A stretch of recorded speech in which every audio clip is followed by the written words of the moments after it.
What is going on, everybody? This is Coach Coleman, Jesse Coleman, and welcome to Breakthrough Blueprint, the podcast where we help you tap into your full potential. And today's episode is kind of funny. All right, my guest I'm having on this week. We recorded an episode before. We went through the whole episode, amazing episode, and then I went to go do edits to get ready to post, and I'm like, oh, something's a little off. Let me tweak some things around. Well, for some reason, my audio was shit and it did not go through.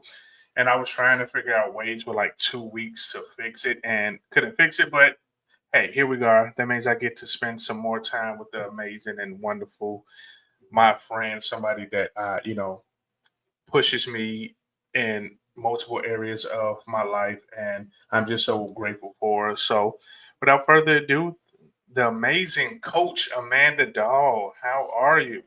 I'm good. I get to do this again with you. Let's hope it's as good as it was the first time. Listen, and it's funny because so that situation happened with the first episode, and then we're like, okay, we're gonna be together in Vegas for our conference.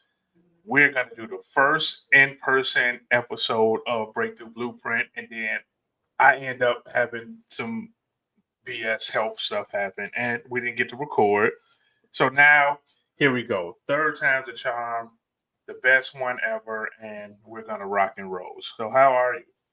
I'm good. I'm good. You get sporty, Amanda, today. At least the last time I had my hair and makeup done. So, you know, Listen, listen. The more comfortable, the more loose, the more greatness that we'll produce. You know what I'm saying? Like it's gonna be a great flow.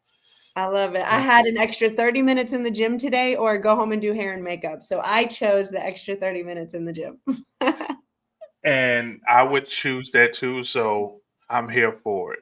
So a lot has changed for you, right? Ah, And we talked about it before, but we got to talk back into it that you have stepped into a new opportunity, an amazing opportunity. Let the people know about that. yeah, so a couple actually. So the first one is that I folded my Amanda Dahl consulting coaching business into Jeff Glover's Glover U. So now I am fully integrated. I know it's exciting. And so we've been working on, so I had a roster obviously prior, pretty big roster prior. And so we spent the last month and a half getting them acclimated, understanding how to get them really integrated in Glover stuff. And so they're officially rolled over this month, which is really cool. And like they're already starting to see results from it. So I think it's really important, especially for us in our industry with a lot of autonomy to build our businesses the way that we want to, but also understanding that like it's a lot to go at it alone. So understanding when to make the right decisions. And I just looked up and I was like, I don't know that I want to build this any bigger on my own. And I realized that I can't get anywhere that I want to get at the highest level alone. So finding an organization that I can fold into that really supports me and allows me to do the things that I want to do at the highest level has just been really cool. Yeah. And then the second one is partnering with a real estate team out here in Virginia Beach. So one of the team owners and I, Kaleo Kina, he's in a networking group of ours within our Keller Williams world. We've been friends for several years and had always talked about getting into business together one day. And so that kind of came to fruition. Last summer we dated, so to speak, and then at the end of the year, we decided to really launch it to officially start January 1. So I've taken on a director of growth role with the CoVA Collective Real Estate Team out of Hampton Roads, Virginia. So send all your referrals my way. And and so I know kind of like the backstory of both of these because we talked about it on the previous one where we recorded. And these was not like overnight, opportunities. These wasn't like overnight that these things just happened. And I know you went a little bit into it with Jeff as far as Glover U. So share a little bit about that, the path for that. Yeah, so I got into real estate in 2015, quite honestly, because I was bored in corporate America and I had built a team from the ground up with a partner once. And when I left him, I learned so much. It was fantastic. And I saw an opportunity to teach real estate agents what we had been doing.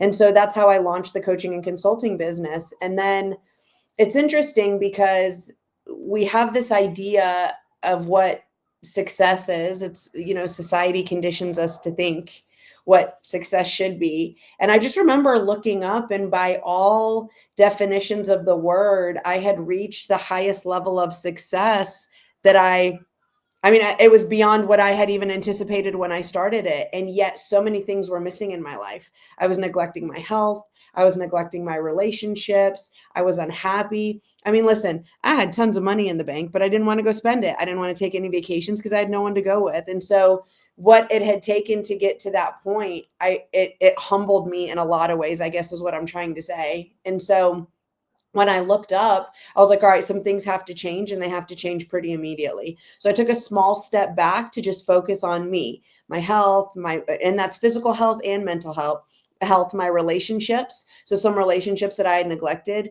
And let me tell you, there's nothing worse than when people that you really love and care about look at you and they're like, hey, Amanda, you're here, but like, you're really not here. I see you, but I don't feel you. And like, that did not feel good.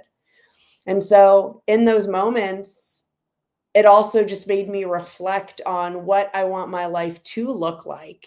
Because I had always been someone who runs really fast towards the finish line. So it's like, am I always just chasing the next finish line without really understanding why I'm doing it? What do you want your unreal life to look like? And when I looked up, it definitely wasn't alone. So I knew that was the first problem to solve for. If I don't want to do this alone, who do I want to do it with? And so I made a very short list of people that I highly respected, and I started tapping them on the shoulder about a year and a half ago. Hey, listen, if I was looking for opportunity, what would that look like in your world? And so they all entertained the conversation. And I found with Kaleo, it was going to be a good fit for a multitude of reasons. He is not only just an amazing human, but he's a fantastic husband, an exceptional father.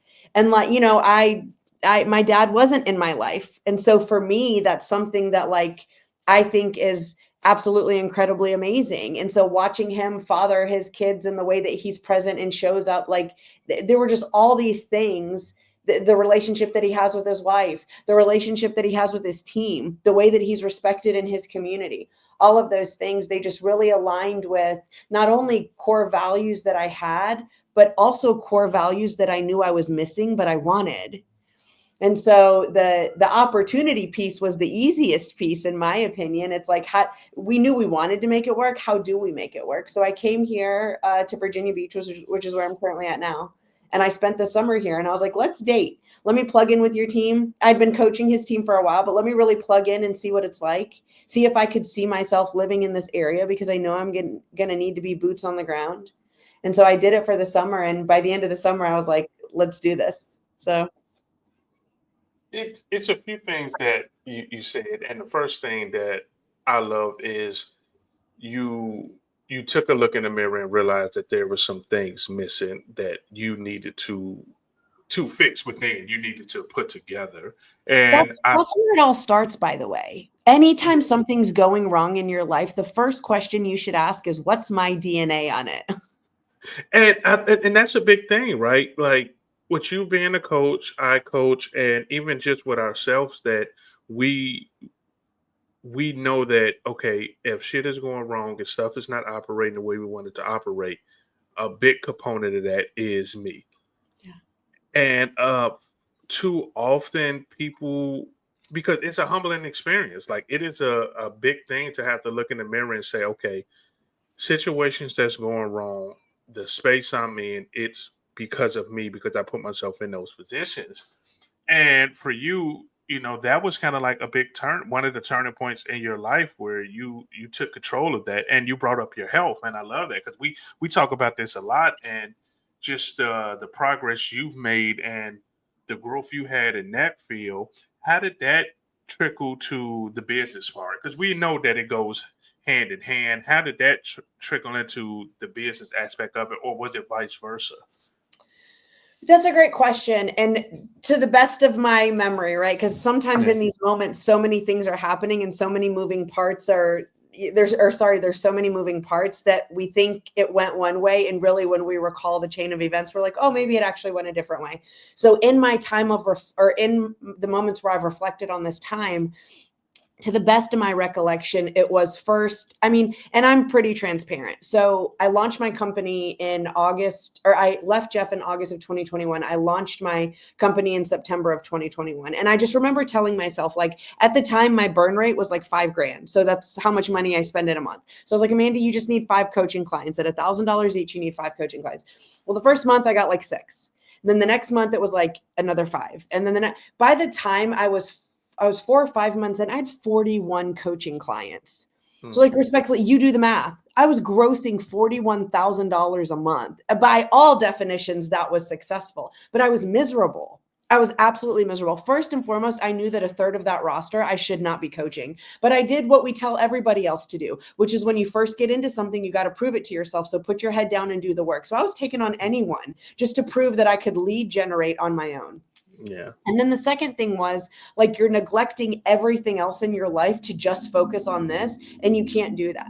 So that was the first thing. So for off the bat, I fired respectfully coached out of my organization a third of my roster. And so then because I was finding myself in conversations I didn't want to be in, people that were not coachable that I had taken on anyway, and I was attempting to appease them. So I had to get rid of all that initially. So after doing that, I was like, what is my next problem? Well, for me, I was watching people around me succeed in other areas that I just hadn't put any time or energy or effort into that I knew I needed to learn. And one of them was wealth. So now here and literally I had $120,000 in the bank. This is after expenses, after bills, just like sitting in the bank. And I had no idea what to do with it other than invest in real estate. And at that time, I'm in Florida and we're in a pandemic. And so I'm like, I got to go learn this wealth thing. And so I did. Actually, Kaleo introduced me to a mentor of ours. I got in his world and I got on the road and I started traveling and teaching wealth. Well, Gary Keller tells us that the best way to master something is to go and teach it. So in the practice of teaching it, what I found was I needed to figure out what wealth meant to me, because I had already reached the highest peak I had ever had up until that point, which was earning the income that I was. But if I didn't understand why I wanted to build wealth or what it was for, kind of like our big why, then I wasn't ever going to go out and make any more money, right? Yeah. And I needed to understand the opportunities and wealth, because other than investing in real estate, I didn't know anything else, or the stock market for that matter. Yeah. So I sat down, and again, you'll find a lot of the times when I reach a ceiling and I break through, it's because I took a step back to self-reflect and figure out what I was really solving for. And so at that time, which is now what I recall, that kind of triggered it was, I was like, well, what is my definition of wealth? I keep telling people that I want to build wealth, but what does that mean to me? And so after tons of journaling around it, I realized that my equation for wealth is your physical health plus the money that you make plus the relationships that you have equals wealth. And I identified that that was my equation, because when I went to work it backwards without any one of those variables, it didn't work. So for example, I could have all the health in the world and I could have all the relationships in the world, but if I have no money, I don't truly have wealth. And I could have all the money in the world and I could have all the health in the world, but if I have no one to share it with, I don't truly have wealth. And I could have all the relationships in the world and all the health and all the money in the world, but if I don't have the health to sustain it, I have no wealth. And so there was born that's what I was working towards. I have to be in the most optimal health and shape. I need to be in the best positions in my relationship, and I need to be acquiring monetary wealth. And so that's kind of what triggered it all. And so where was I lacking the most? In the health department. I mean, I guess physically I looked okay, but I really wasn't. I wasn't eating right. I wasn't focused on I wasn't eating foods that were making me feel good. And so for me, like, that was the one thing that I could control pretty immediately. Like, I could hire a personal trainer. I could start changing my eating habits, but I really needed to understand it, because I'd probably been through every fad diet there was. And a significant amount of weight that I had lost was essentially just from walking and getting into the gym, but I wasn't really paying attention to the foods. I mean, sometimes I would eat a meal a day, sometimes I would eat 3. Like, it was very up and down. And so for me, it was nutrition. And so I remember there was a year that I literally went vegan. And I was like, I'm going to work everything out of my body and slowly work things back in to see what makes me feel good. So I think for me, it all started with like understanding and respecting food and what made me feel really good, what was nourishing my body, and then learning how to work out in the gym and weights. And honestly, when you take care of your health in that regard, like you're unstoppable. When you feel good Yeah. from the inside out, it is insane the amount of things that you can accomplish. My energy was better, my sleep was better, my mental, just my whole cognitive sense was better. Like all of it was just better, which allowed me to perform better. And so let's unpack some things there because you really said some key things. I'll go here first. One of the big things was that you realize that you just can't have wealth or success in one area of your life. I Like it couldn't. all plays I a don't want to part. speak for everyone. I could. Well, Amanda well, couldn't. Yeah. let's be honest. That is just true for us. Where you have some people that have all the money in the world, but that doesn't make them truly happy. That doesn't touch their soul. They don't have friends. They don't have a spouse. They don't have somebody they're dating. They don't have their health.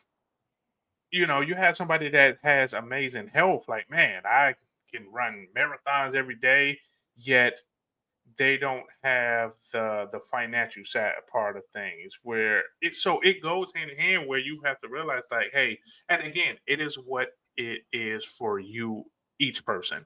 But at the end of the day, if you really think about it, health, wealth, family, love, that's pretty much a general thing for everyone. And a lot of times people are lacking in one or more of those things. So to have that self-realization of, hey, I am lacking in these areas and I need to have growth in these areas is a big thing, right? And then the other part of that is you talked about journaling. Mm. And that's a common theme that just with this show and in general is how are you processing those thoughts? How are you processing the BS you're going through, the goals you have for yourself, the process of what you're doing to get through these things to be able to, you know, to make it out on the other side of whatever you're going through. Mhm. So for you, what does that look like? Do you continue to journal now? Is that a non-negotiable? What is that with you? 100%. And I don't know if anyone who's listening or watches this can relate, yet one of the problems that I struggle with the most, and if you know me, almost everyone in my entire life at some point in time has told me like, wow, Amanda, you talk way too fast. Like I talk 90 to nothing. What's interesting though, is that there are several times where my brain works so fast that my mouth can't even keep up. So sometimes I'll be in the middle of a sentence or middle of proving a point. I've even given like speeches, and it's like my brain is moving at such a rapid rate, my mouth can't even keep up. Well, what I also realized too is that happens when I write. So what's interesting about the journaling is it causes me to slow down and like literally a million things are going through my brain and I just have to slow down and take them one at a time. The most interesting thing I learned about taking my thoughts though and putting them on paper, and here's what I'll say. I do believe that there is, and there's studies and statistics to show that there's something about writing it that creates this like stick with you. Like there's something about writing that helps. But I will tell you that I do a lot of typing too. So if I was to open up my notepad right now on my phone and show you all my different notes with ideas and thoughts and ahas and all, it's crazy. But nonetheless, it's the practice of getting it out of here and somewhere else. And the biggest I would say, or the most interesting thing in doing it, but the thing that I never in a million years would have expected is sometimes the thought that went through my head and what actually ends up on paper is different. I'm like, oh my God. And because sometimes I have people argue with me all the time in coaching. Like, Amanda, why do I need to write that down? I thought it, like I think it all the time. And I'm like, but there's something about what I thought and what actually went on paper are two different things. And I don't think that's a coincidence. I think that sometimes because we're on autopilot with some of our thoughts and what we're thinking, when we actually have to be like cognitive and put it down on paper, it comes out as something different. And I thought that was super interesting. I remember I had a coach who's the one who started me in journaling years ago, 2015.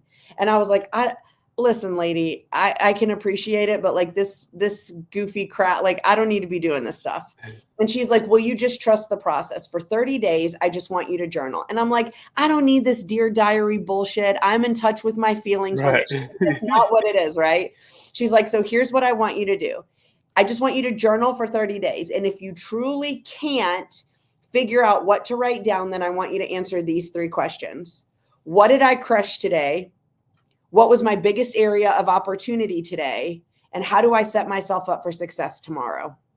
And so I remember the first night I ever journaled, I can still go back. I got to go back and take a picture of this and send it to you. The first page ever was like, I don't know why I'm journaling. This is so stupid. My coach is making me write for 30 minutes and I'm just going to keep writing because this is what I told her I would do. It is insane. And now when I look back, it is so cool to go back. And I have over 10 journals, I'm sure. I'm probably more than that, but I would say at least 10. And when I go back and I look at past things that I wrote, like just to see where I was at in my level of thinking, I can see where I switched from some victim language to victor language, which is really cool.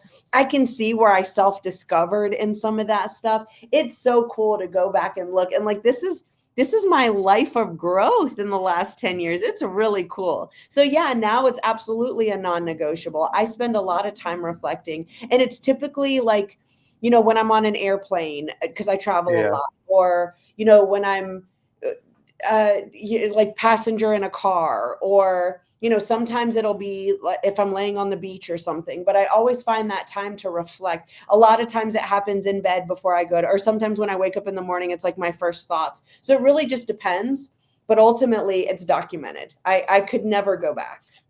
Yeah.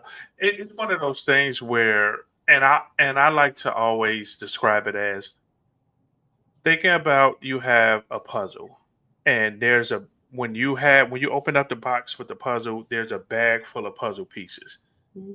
Can you put together that puzzle with all those pieces still locked up in that bag? Mm, No. The only way you can put together the puzzle is if you rip open that bag and you lay all the pieces out. Now you can start piecing the puzzle together. That's how it is with our thoughts, mm, where it's like, why do I need to write it down? I'm thinking and I'm thinking it. Well, you're thinking a lot of other bullshit too. It's the squirrel brain. yeah. You're thinking about what you're going to eat for dinner. You're thinking about how much traffic is going to be. Oh, what am I going to wear tomorrow? Whereas opposed to if you take the time to write down, these are my thoughts. Now you're able to piece it together and realize, okay, what's important, what's not important. This is what I'm feeling. Oh, you know what? I'm feeling this way because this something that triggered me. You're Mm, able to maneuver and adjust better. And it's one of those things where you're using your senses. You're visual, you touching, feeling, you're seeing, like you can smell the ink depending on what type of ink it is. Like you're using all of these senses together where it brings you more in the moment and your focus as opposed to just thinking about all this stuff. mhm. And it's Right. really cool when you can go back and something that you wrote invokes an emotion. And then I think too, like I don't have kids, you know this. I don't want kids, and that's okay. But I have nephews that I absolutely adore. And how cool when they get older that I can start. As a matter of fact, we started this when they were born. So my brother has a 4-year-old. My sister has a 2. He just turned 2, and then she's got a 5-month-old. And so when Anthony and Luca were born, she created each one of them an email address. So Anthony Joseph Simonetti at gmail.com, Luca Thomas Simonetti at gmail.com. And so she started to send them emails. And I was like, every year on their birthday, I'm going to send them an email now. So when they get to be 18, they will have this inbox of all of the thoughts that we had. And I'm like, how incredible is that? But more importantly, I can go back and give them my journal. So when they're struggling in their college classes or they take on their first job or they experience leading someone in the wrong way for the first time, I can be like, here, go read this because I did the same thing at your age, which I think is going to be really cool. Yeah, and that is the modern day where, and it's funny because I actually have this for my daughter, scrapbooks. Like, hey, here's a picture of when we did this, then writing down what I felt on the picture. Like, I'm old, so I love you it. you Yeah. take the picture and you have the Polaroid or whatever, and you're writing a note on the back of it, and you're able to read that. And that's kind of like the same thing, but now I love that part of it because for the most part, that is something that's going to be there. You Yeah. know, with a lot of the other things, you move or fire, something may happen that you would lose these things. But with that point, like this is going to be there and they're going to have access to it. And it's pretty much like a guide for them. Our journal, and I'm thinking of it like our journals can turn into guides and blueprints for people down the line that end up reading it. Isn't that how we got here? History Yes. books and Yes. stories. That's we got here because of storytelling. Like that's it. Yeah. So why would it stop with us? I mean, I feel like everyone needs to do their part in that regard, respectfully. Yeah. Thank you. All right. So let's shift gears a little bit. At one point, you were married, and and that played a big part in your growth and who you are now. Yeah. How did that play a part? Like, because again, there's a lot of women that's listening, and some of them are either going through it or just came on the other side of that, and they're struggling on what that next step, or is there even a bright side on the other side of that? Yeah. So, and listen, I truly believe in marriage, and in the commitment of it, and the religious sense of it, and all of it. And yet, what I do know is, regardless of what your beliefs are, or anything, I don't. In my mind, I didn't think that the God that I believe in, the God that I have a relationship with, would ever want me to stay in something that wasn't essentially serving me at my highest, allowing me to be my highest and best self. So for me, it was a very amicable situation. And yet it was so interesting because that period of my life was the one period where I was probably most unsure about myself. And I was, in those 6 years, I was extremely dependent. And if you know me, you're like, Amanda was dependent. I emulate independence, which is not always a good thing, by the way. And yet, it was interesting. I transitioned from the town in Mobile that I was from to Tampa. So I was in a new city with a new career. Back home, I could go to the grocery store and, like I was like the prom queen. Like everyone knew me. I would run into people all the time. And then I moved to this new city and I don't know anyone. So I met a boy. We clicked, and he was born and raised there, grew up there. All of his friends were there. His life was there. And so I kind of clung on to that, which was so interesting because I've never been codependent in my life. And so the way that I explain it now is, he didn't get the real version of me, which was no fault of his own. It was no fault of my own. I was in a period of my life that it wasn't truly who I was. So fast forward a few years in our marriage, I started to, the real Amanda started to real surface, the independent Amanda, the growth minded Amanda, the wanting to travel the world Amanda. And he's just like, oh my gosh, this is just an Amanda I hadn't experienced before. And I guess I found myself in a way being resentful. I'm like, why don't you want the world? And why don't you want to go travel? And why don't you want to move to the next level? And he was just so happy being in the house that we were in, living the life we were living with the dog. And he's like, but this life is great. And that's not wrong. It just wasn't me. And so that's how I found myself getting divorced, because we were just two people who weren't meant to be together. So it was very amicable, but it was interesting in that 6 years. And like, listen, we had arguments and I turned resentful about a lot of things. And so I left that marriage 100 pounds heavier than when I entered it. And that's just a testament to neglecting the things and being in, I say toxic, but like I was a lot of the toxicity because I was growing this resentment in that relationship. So I left, and I was 100 pounds heavier, and I was like, well, like respectfully, like you're going to have to get your life back. What does that look like? And so that started really the first, what I would say, chapter of my health weight loss journey. I spent an entire year, the very next year, the whole year, losing 125 pounds because I didn't know. I'd never been heavy before. I'd never had to deal with anything like that before. And so I was like, can I do this? Am I going to be one of those people that's always now a yo-yo dieter and up and down with my weight? Like I didn't know. So I focused the next year on I lost 125 pounds that year. And, that was like the first season of my weight loss journey. And I was like, okay, like I now know that I can lose the weight and I can keep it off. Then we went through a pandemic and I plateaued a little. I probably gained like 20 pounds of it back. And then I started, I left Jeff and I started building businesses and all of these things. And again, I realize I'm looking up and neglecting my health. And I'm like, this is just something you can't seem to get a really good grasp on. So it was in the year 2023. I was like, you know what? Who do I know that is like, who's the healthiest person I know? And at the time it was my sister and my brother-in-law. And so I went and spent an entire half a year up in New York with them. My sister's a certified nutritionist. So I was like, teach me your ways.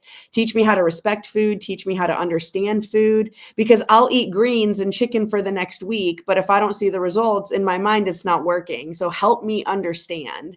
And so she did. And then he helped me understand from the fitness aspect. I mean, we were walking 4 miles a day in the city, and I was working out in the gym and truly understood how to do it all. So when I left New York at the end of 2023, I went back to Florida, and the first thing I did was hire a personal trainer because I wanted to keep the momentum going. And we worked all of last year together until I moved to Virginia, and there was probably like a 4-month period where I didn't have a trainer in the transition. And 4 weeks ago, now this week, I hired a personal trainer again to take me to the next level. So I think that answered your question. That's how it started, Yeah. and that's how it's continued on. No, and also that's a perfect segue to having accountability and realizing. And here's the big thing. We talked about it a little bit, and I've talked about it before. Of that self realization, looking in the mirror and saying, okay, you know what? For some for some reason, I struggle in this area of my life or with this.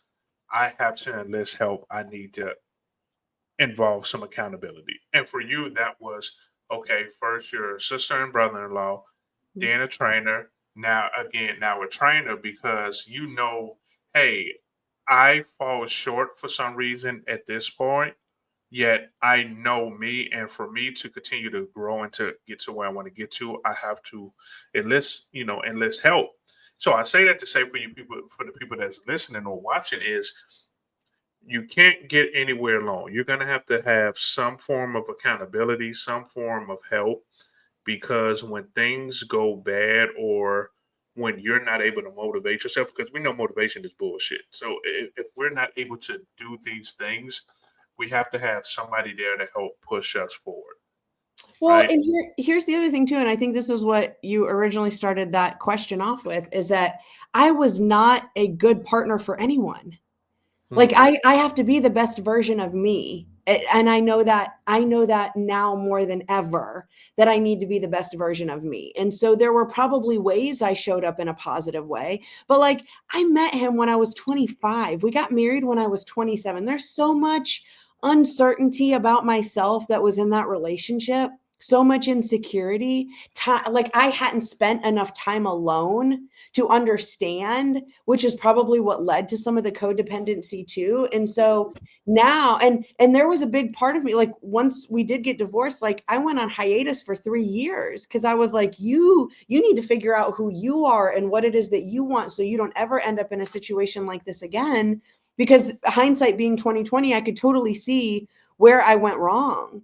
And so I don't think a lot of people do enough of that. I think we stay in relationships because it feels comfortable. I think that we do it because we don't want to be, like, I had to learn how to be alone. Now, here's what I can tell you from that experience. I am beyond the shadow of a doubt that I do not want to be alone, Right. but I know I can be, right?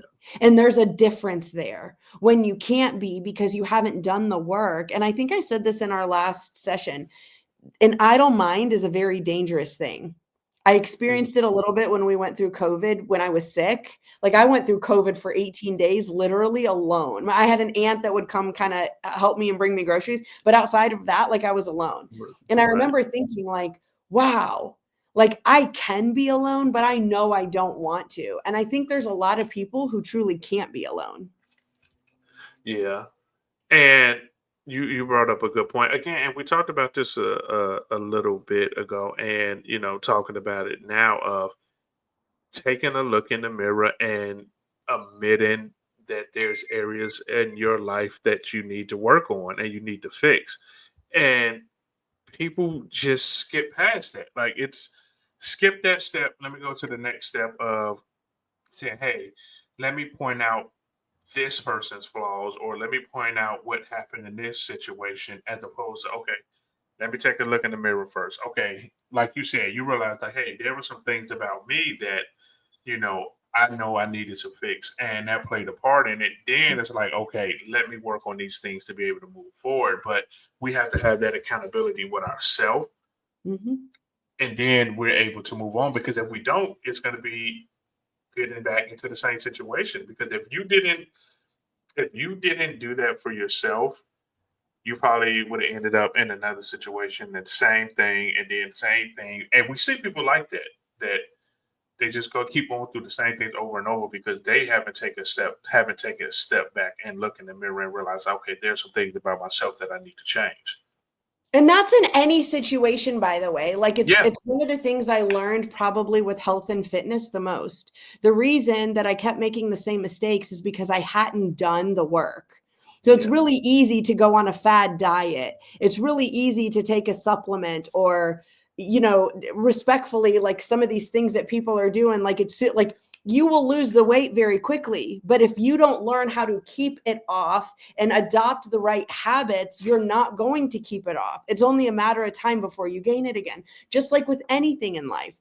yeah, If you don't learn the proper ways to lead generate, and you just got lucky because you had a group of friends who had a certain life event that happened, you didn't learn the habits, eventually that's going to dry out. So you got to learn the habits and do the work to learn the thing. And so that was what I discovered, is I needed to figure out who I was, what kind of partner I wanted to be. Like, ask yourself that question. Would yeah. I want to be my partner? Would I want to do life with me? And if the answer is no, you need to go figure out how to be that person. So I haven't given up on love. Yeah. And I just know now I want to do it the right way. And let me tell you, it is hard in these streets. You know, Hard out here in these streets. I was Listen. talking to a coaching client about that earlier, and I was like, good Lord. She's like, I would never go back out and do it again. It is a different world for sure. But that's okay. I'm a firm believer that I will find my person when I find my person. And it made me think to the previous statement, right? Of learning the process of things and not just wanting to go the easy route. And it's that old quote, and I know I'm going to butcher it. It's like, give a man a fish, he'll eat for days or whatever, but teach him how to fish, he'll eat for a lifetime or whatever. And that's how it is. And I can attest to that from with the whole 75 hard thing. Like, Mhm. I've done it a few times, but this very last time I changed things around and it stuck, and it became a habit where I didn't go right back to the BS when it was over. Yep. Like, I'm actually still getting close to my goal. We talk about it a lot. Like, I'm actually getting closer to my goal being off of 75 hard right now as opposed to when I was on, Yeah. because it wasn't just that quick thing of like, I am completely not eating none of this. I'm just gonna do this salad, that blah blah. And it's like, no, I'm gonna give myself the opportunity to still eat certain things, but it's just gonna be smaller portions. And Mhm. then that created that habit of being consistent of not overdoing things. And it stuck where it's like I'm still doing great. So I think that's a big part of it, like you said, of learning the process, learning the things, learning about ourselves, and not just trying to take the quick fix, easy way out for things. And I think it's interesting. I was watching a video. Oh, you know what? Jeff sent it to me. He actually put it in our coaches chat, and it was an interview with Alex Hermosi. And in the interview, Alex says, like, he says a bunch of things. It was actually a really good, like, it's just a compilation of all his interviews that he's done. But he said in it at one point, he's like, it has never been easier to do nothing than it is today. And so many people choose to do nothing. So if you're one of those people that actually chooses to move the buck forward, whatever that is, you have a lot greater chance of outshining a lot of people in that, because most people are choosing to do nothing. And so that really hit me, because it's like we've proven time and time again. Listen, I'm an adult. I don't have to answer to anyone. I live alone. I pay my own bills. I don't have to. I've proven over and over again that I can choose not to do the thing. But what Yeah. if I just changed my mindset and said, you know what? Today I'm going to do the thing. Not because I don't have to, but because I know I don't have to, and I'm going to choose to do it anyway. That's what, and we've heard iterations and versions of this, right? Like, do the thing you said you were going to do, even in the moments when you said, or in the moments when you don't feel like doing it, even when you said you were going to do it, whatever those sayings are, it's the same concept. So every day I just wake up and I'm like, you know what? I don't have to do this, and I'm going to choose to do it because everyone else is choosing not to do it, which puts And me in the game. and here's the big part of that. If you choose not to do it, don't bitch and whine when you don't get the results. You know, That's a big, and that is one of the things where when I had my time of self reflecting, and I still self reflect for a lot of shit, but at that one point in my life, I had to make that realization, like, bro, you and Eric Thomas, the hip hop preacher, he said it before, where don't get upset by the results you didn't get from the work you didn't do. yes, yes, yes, yes. And it's like, you didn't lead generate. Don't get upset and get pissed when you don't have any leads or nothing coming in. Just accept the fact, like, hey, I didn't lead generate last week. It is what it is. And for me, when I accepted that, a lot of stress and stuff was off of me, because it's like, bro, okay, I didn't work out this week.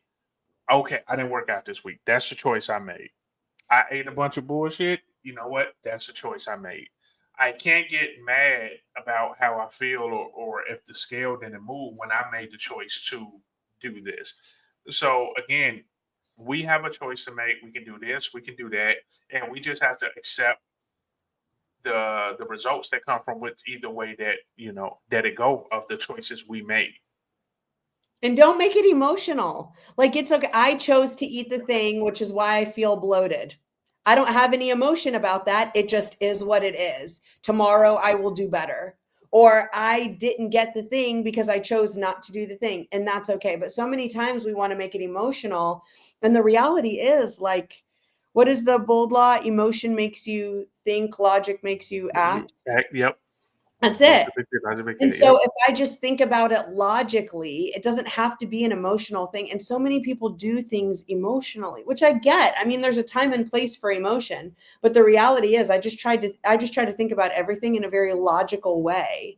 And I don't know, some people might say I'm cold. So, but it's like, it just helps me make better decisions just to think about it logically, because we can be emotional about anything, but emotion Yeah. doesn't get me anywhere most of the time. Yeah, and it's funny because that is another self discovery, self realization I had about myself. I had a lot of that shit last year. Like, I took a deep look in the mirror, like, wow, and it was humbling and liberating. And that was one of the things of, hey, a lot of times I react or say things from emotion and not logic, Yeah. and that turns into a whole bunch of other stuff. Yeah. So a big thing was, okay, something happened. I get into my feelings, I get into emotions, shut it down. When that temperature come down and I operating from a place of not being pissed off, now I can, debrief and go over the situation, because when we're heated, when stuff happen, we will say and do and do some things that, if our mindset was different and we were coming from a place of logic, we would understand better, and we will react different as well too. And again, that was, yeah, last year was a big year of a lot of that for me, of realizing these things about myself. Right? And there's some exercises you can do, because one of the things I know about myself is I need to purge it. And I'll tell you, my mentor of mine, broker, somebody that I learned so much in this industry from. She was actually our regional owner. Her name is Nikki Ubaldini, and she had found out she had breast cancer, and so she went through this whole, like, she was very transparent about her journey and how she overcame it and advocating for yourself, and it was really empowering. But from that was birthed this women's group. It was called Women Empowered. And so it's something she used to do on our brokerage on a monthly basis. And so she would have us read these books. And one of the books that she had us read, and I'm telling you, it's a really hard read. Even now, like, I go back and reference it, but I haven't made it through the whole thing, because it's got crazy concepts in it, but it's just so enlightening. The book is called Feelings Buried Alive Never Die. Mm. And it's like, just that statement in and of itself is so true. Like I learned that for me, I have to purge. I have to purge whatever it is. And there are times, believe it or not, that I can get irrational about things. And so I'll see a text message come through. And it's hardest with text, right? Because you can't Yeah. get emotion across unless you use a whole bunch of emojis. And even then it's sometimes hard to decipher. And so someone will say something to me and I'm like, you said what? And then I realize that I first need to get it out. So what I'll typically do is I'll type it out in a note, what I want in the moment, what my response is, and then I'll let it sit for a minute. And once I've cooled down, literally 9 times out of 10, I'll go back and I don't want to send that text message. But in the moment, I had to get it all out. I had to get it all out of me because otherwise, if I buried it and suppressed it, it's going to show up in some form or fashion when I least expect it on someone who doesn't deserve it. And that's not fair. So that's one of the things for me is I have to purge it. So whether you write it down, I typically like to put it in a notepad because then I can go back and delete it and pretend like I never saw it. A notepad on my phone, but if you write it down, at least you can purge it and then give yourself a minute to cool off and respond in the way that you know you intend to. That will open up dialogue versus shutting it down and making someone extremely defensive or frustrating them even further. Yeah, because again, and for me, I know I could take things very far, and that's one thing I had to learn of like, okay, like you said, either write it down, type it out, and just let it sit. And then when you you know those emotions come down, you can delete it. Now, granted, I'll be very transparent. I am the type of person that sometimes, even when I do come down, I'm like, you know what? I still want to send this. Like, That's I okay. still want to. I still want to go there, and it it it doesn't do nothing for us as far as growth and becoming the best version of ourselves if we fall victim to that, right? And I'm finishing up reading the Untethered Souls, and a lot of the portion that I've been reading lately has been so spot on of where I'm currently at right now. Of like, hey, somebody do something to you or say something they don't like, it's not okay for you to just shut everything down and shut Yeah. everybody out and move on with your life. I'm like, well, that's how I've operated for so long that I shut it down and hey, I, I never knew you and I'm okay with that. But reading that, it's like, okay, that is not the right thing to do. Well, you And could. You yeah, could. yeah, And then what yeah, kind of life are you going to have from it, right? Like it's all yeah, a choice, which is so great. yeah. There's no right or wrong in my mind. There just is what is. And I realize there is right and there is wrong, but for most cases, it's just a choice. So Yeah, if you want to shut everything down, and I said this to someone recently in a conversation, I'm like, if you want to judge every person that comes your way, you have the right to do that. But then yeah, tell me what your life is going to look like 10 years from now. Because if you expect everybody to operate from a place of such perfection, well, that's not what I expected from them. And I'm like, here is what's so frustrating about what you're saying is that you are literally putting expectations on them that they in no way, shape, or form could ever deliver. And why are we doing that? Why do we do that to people? So yeah, I truly agree with you that you could do that and then what would your life look like? So instead, coming from a place that opens up dialogue. You know what's interesting about humans is the thing that we're put on this earth to do is connect. And yeah. one of the biggest deterrents of relationships is communication Communicate. because Yep, people don't effectively communicate. And so yep. wouldn't you think that if that's our number one challenge, more people would put time, energy, and effort in learning how to communicate effectively, opening up a space to communicate versus shutting doors on each other, right? Yeah, Creating a space where people can be open and honest versus judging them and making them feel like they don't want to. But no, people don't. yeah. And communication is the cause for 95% of the issues in the world is lack of communication. And it goes back to what we were just talking about a few moments ago of people react from emotions and not logic. So that's one way to destroy communication.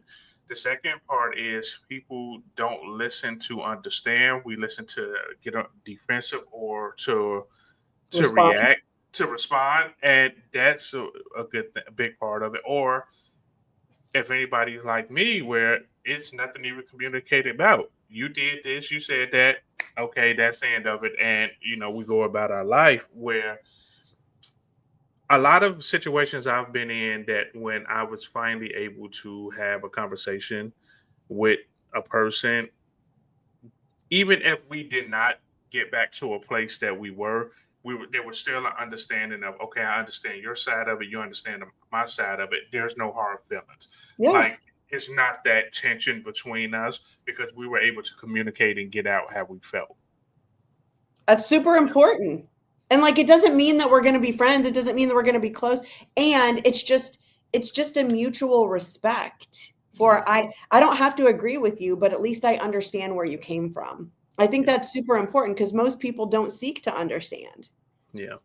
And it removes that inner voice in our head that goes to situations and we keep telling ourselves a certain story of what we think is going on that again, like I said, we don't have to become best of friends, but once we have that understanding and communication, it removes that voice from our mind of putting together situations and scenarios of what's going on, right? Yeah.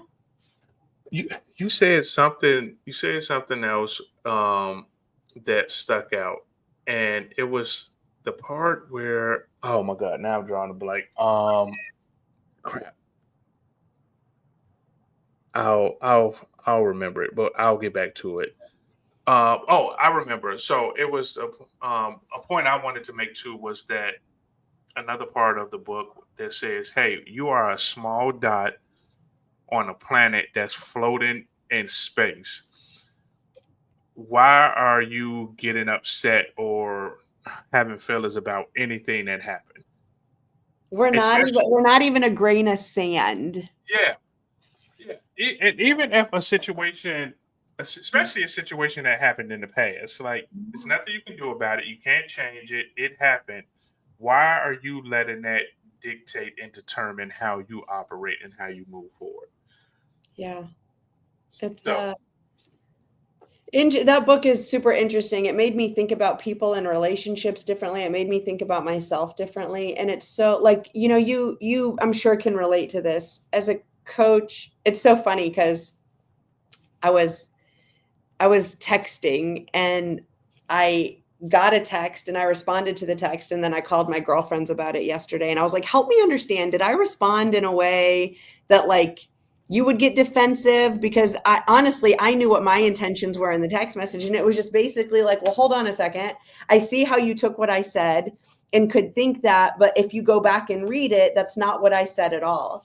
So I called right, my girlfriends up on FaceTime and I read them the text message and then I read them my response and they were like, "No, Amanda, you just literally coached this individual." And I was like, "Did I?" They're like, "Oh my God, the coach came out." And which is so interesting because this is like who I am truly authentically is who I am. And so my mom used to say this to me all the time when I'd be talking to her. She's like, "I'm getting Coach Amanda. Can I get my daughter Amanda?" And I'm like, "Wait a minute, you think there's a difference? Like Amanda's just Amanda."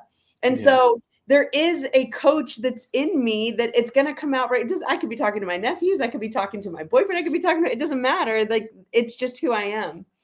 But it's interesting because I realize in those moments, like there are times where I am essentially coaching that I don't know that I intend to. It's just what comes out. But so many times I've been in conversations with people as a coach, and I'm just like, "Oh, I can see your potential." Or, "Man, if you could just see how great you are from where I'm sitting." Or yeah, if you could just believe in you, what I believe in you. And that's the biggest struggle that we have with coaching, I think. One of the biggest things for me, though, is so many people lose out on opportunity, lose out yeah, on bettering relationships, lose out on connecting with people because of communication. They just can't say the words. They think them, yeah, they feel them, but they just can't say them for whatever reason. And it comes out in passive aggression. It comes yeah, out in frustration. It comes out in defense. And man, if we could just hone in on that skill and learn how to be better communicators, But there's so many people that I know that want to tell somebody else something, but they don't for fear of how they're going to respond or react. And I'm like, that is such a travesty, because you're Yeah. going to hold this in your entire life, or you're not going to make an important life decision because you're scared once the words come out of your mouth, the way that the other person is going to receive them, or the way that the other person is going to take them or interpret them, is going to just completely turn your world upside down. What a travesty. What a Yeah. travesty. So one thing that I implemented in last year too is writing down the things that I want to say to people. Mm, So like if I like there was a situation I had to have a business conversation, and instead of me going into it guns blazing and getting, I'm like, okay, let me take a step back, let me take a few days, let me start thinking logically, and then I started writing down my thoughts. And then what that happened was, and we talked about putting the puzzle together, getting our thoughts out. I started being able to, like, oh, you know what? Here's some key information that I can provide with these points, so they can better understand, what I'm talking about and why mhm. I feel the way I feel about certain things. And when I say that was probably one of the best business conversations I had, because it was all logical. There was no emotions attached to it. I put out all my thoughts. So it wasn't a situation like, oh, damn, I forgot to say this. And now I'm having to go back to the part we had 10 minutes ago because I just thought about something that I should have said then. I'm Yes. able to, I'm able to print, put it out. And I just told somebody this recently of you need to have a hard conversation with somebody. Write down your thoughts, how you feel. That way you can better articulate to them what it is you feel and what you're thinking, so they can, one, understand it. Two, you're able to communicate it well without getting emotional because you know exactly what it is you want to say, and see how that conversation flows and see what comes from that. We Right? literally do it in business every week. When I go into a team meeting, we have slides that we follow, an agenda that we follow, so that we don't get squirrel, we don't lose our train of thought, we don't get off on topics that we don't. It's there's so many tools that we use in business that if people would just apply these to their personal life, it'd be such a better experience. They'd have better relationships. I mean, because I know I'm not the only one guilty of leaving a meeting. Hell, even leaving an argument with somebody, leaving a meeting about something where I'm in the car going home or something. I'm like, damn, I I should have meant said I that. should have said that. I I'm gonna should have call said him that. right now so I can And, tell him. and then now that's creating a whole different issue because they like, oh, I thought we got past this. Now you want to bring this up. So it's like it's one of those things like we have to get our thoughts out of our mind, even if that's for journaling, our goals, having a conversation with somebody. We have to be able to get it out because it makes it better for us to also listen to what they're saying. Oh, Because now you're not listening to, you're not thinking about what you're going to say as they're talking. So you're not even paying attention to what they're saying. You already know the points you want to make. So now you're actively listening to what they're saying and trying to understand their point of view before you go into the things that you wanted to go into. that's it. We should write a book. We should write a book. We need to teach a class together. We We need need to to do we co need to do a lot of things together. we really do. We need to make that happen. Like we got to make a lot of things happen. Let's Just go. just right. All right, we are coming up to that time, and this time went by quick. I know. It was good. Good conversation. Yeah. So Amanda, if you can leave the people with one thing, one final thought, what would that be?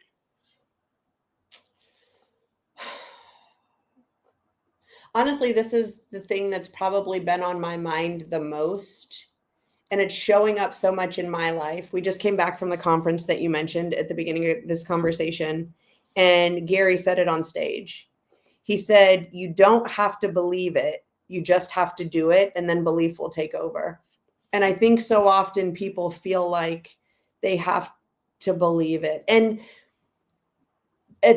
I want to find a better way to articulate this, and I'm working on it. But I think so many, like, we are defensive creatures by nature. Our body is designed to defend us from the unknown, from uncertainty, from change, from danger. When we see change, when we see things that are unfamiliar, our body automatically goes into defense mode so that we don't get hurt.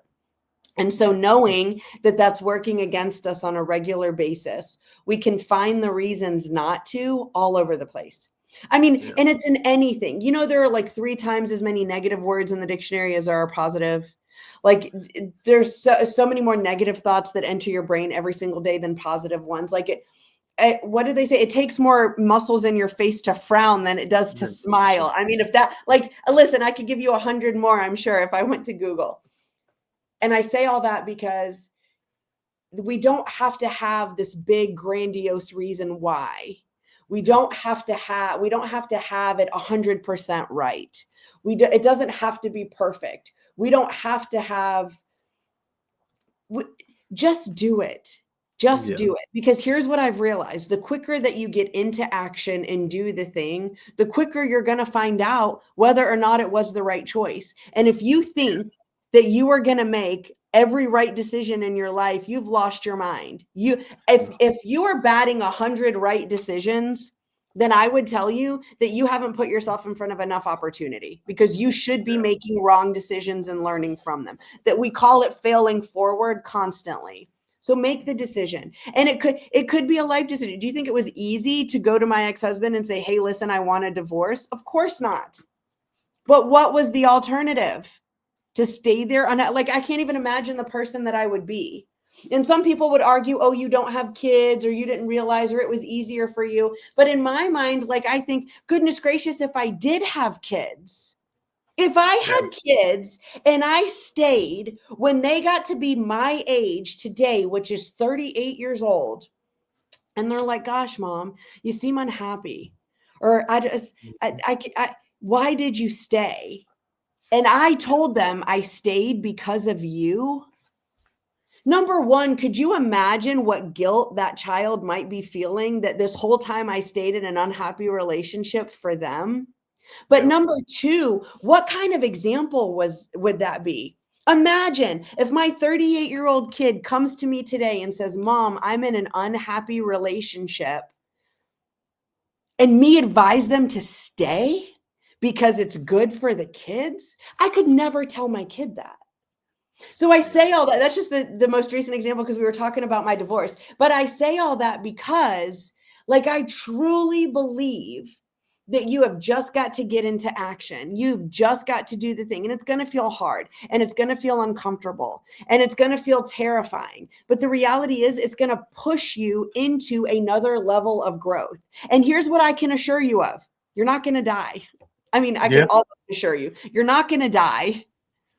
So if you know you're not going to die, do the thing. You will survive. You will recover, and you'll be stronger for it, whatever the thing is.